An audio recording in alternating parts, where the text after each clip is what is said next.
মহিষাদলের সরকারি ব্যাংকে প্রতারণা, ব্যাংক কর্মীর বিরুদ্ধে টাকা হাতানোর অভিযোগ গ্রাহকদের থেকে টাকা নিয়ে অ্যাকাউন্টে জমা না করার অভিযোগ, ব্যাংকের সিসি ক্যামেরা বন্ধ রেখেই টাকা লোপাটের অভিযোগ, গ্রাহকদের চাপে পড়ে টাকা ফেরত অভিযুক্ত ব্যাংক কর্মী।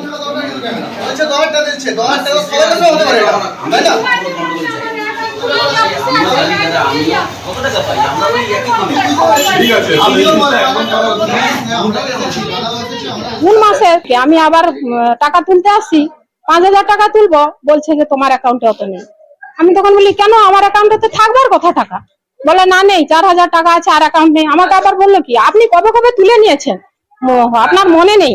এখন তো বলছেন উনি প্রথমে মানতে চায়নি, তারপরে বলছে টাকা ফেরত দিয়ে দেবো। মূল সমস্যাটা উনি মার্চ মাসের 14 তারিখে উনি বলছেন আমাকে 30,000 টাকা জমা দিয়েছেন, কিন্তু আমার সিস্টেমে জমা হয়েছে 20,000 টাকা, আমার খাতাতেও 20,000 টাকা ওনার সইও আছে। আবার তারপরে এপ্রিল মাসে টাকা তুলেছেন, মে মাসেও টাকা তুলেছেন, সিস্টেম অনুযায়ী যেই টাকা ছিল ওই টাকাই আছে। সমস্যা ওনারা ওই 10,000 টাকার জন্য বলছেন।